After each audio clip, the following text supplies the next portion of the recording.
Murder of 9-year-old Canberra boy Graham Dillon at the hands of his own father still reverberates. Last month, Graham Dillon was sentenced to 41 years jail, but not all of it was for murder. He'll also be serving time for a series of violent attacks on his former wife, who he married after splitting with Bradyn's mother. Teyarna Matheson has waived her right to remain anonymous. What happened to her is terrifying, and we need to stress that the interview which follows contains some very distressing details. Teyarna wants people to know what happened because she wants to help others in the same situation to see that there can be life afterwards. She sat down with Elizabeth Byrne to talk about the inside of a violent relationship with the man who she met at 14. Now, a reminder that this is a confronting interview with distressing detail. So if you have little people, switch off for the next 8 minutes. It was a roller coaster. It was walking around on eggshells every day, not being able to speak or voice your opinions because you would be reprimanded for them, living in fear, having no control. I don't really remember a time where I was free to make my own decisions and feeling like I was never going to escape someone because they wouldn't allow me to. I don't really know how many words can sum up what it's like to be in that kind of situation. How did you meet him?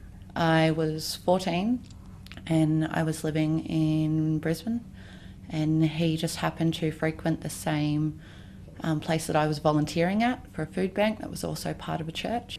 I kind of leaned on him a lot, and I was young and he was intriguing. I guess I very quickly fell for him. How soon did the violence and controlling behaviour start? Almost immediately after I moved in, the controlling tendency started. I wasn't allowed to wear what I would always wear. I wasn't allowed to wear shorts or singlets or dresses or anything like that. I used to, as a teenage girl, I used to wear a lot of makeup and I used to dress up a lot and do my hair a lot, and all of a sudden I just was not that person anymore. I didn't look the same. I didn't act the same. I wasn't allowed to talk to men. It was very controlling, very quickly, and the violence escalated very quickly to hitting objects in the room and, slamming doors and getting aggressive and in my face and a bit shovey to full-blown violence. So while all of this was going on, he was living a double life. Yes, he was. And he was playing myself and his ex-partner for pretty much 2 years. And that was Bradyn Dillon's mother? Yeah, Rachel. Did you get to meet Bradyn? Yes. And what sort of a little boy was he? He was a really beautiful little boy. He cared a lot about others. He doted on his siblings. He wanted to be a little helper. He would help you with anything. He was always there to make you laugh and joke around. He was a big mummy's boy, and that was beautiful to see when he was with his mum.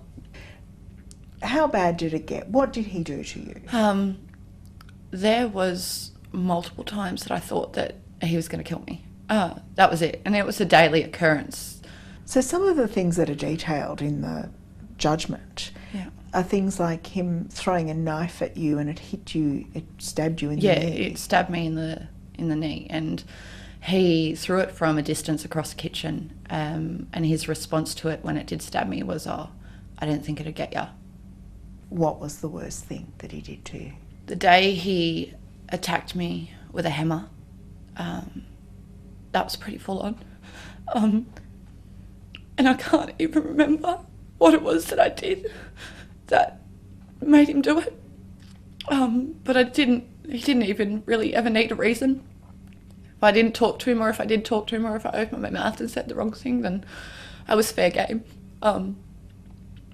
He attacked me with the hammer, and I remember cowering on the couch and him just hitting me repetitively with it, wherever my body was exposed, while I ducked and tried to weave from it. And there was no remorse. I thought I would die that day, but that was just one of the multiple times that I thought I would die. So it's hard to name one thing. It was daily, and it was repetitive. Like, he would do the same sorts of things. I would know what he was going to do before he'd do them, because he had done it to me so many times over a long period of time that just the relationship with him every time was the worst time. They differed in severity, but they all had the same effect. They all did what he wanted them to do, which was to break me down as a person and to make me compliant. So the most remarkable thing about you is that you got past that. Yeah. How did you do that? I lost my mother to cancer 8 days before my 21st birthday, and I had a phone call with her, and she said to me that if he ever hit me again, she wanted me to leave. So I promised her that, and that was the last thing that I ever said to her. So the next time that he did, like, there was a few instances in between me leaving him where he pushed and shoved, but the last time that he got on, like, into a full-blown confrontation with me and attacked me, I screamed loud enough that the neighbours were having a party next door and they heard, and the police were called again, and I just said, no, I'm done. And since then, you've done a lot to help other people. Yeah. You've set up a blog. Yeah, so I set up Life After Losing Yourself. I spent a lot of time over analysing and thinking everything, and I found when I write about it that it helps a lot. I don't want what I write about to always be about being a victim. For a really long time, it never settled well in my stomach that I was a victim, because I didn't want to feel weak again. But doing all this, I realise now that, yeah, I am a victim, and I need to come to terms with that, and I need to move forward from that. Have you used your blog to try and help other people who might have had a similar experience? I spoke at 2 events, the Invincible Women of Adversity events, and it was really remarkable to see how many women messaged me and came up to me and, you know, told me how brave I was to talk about it and how they were going to get strength from that too. Staying is easy because you become preconditioned to how you live. Walking away is hard because you don't know what's going to happen and if you're going to survive afterwards. You don't know when kids are involved, you don't know what's going to happen to them.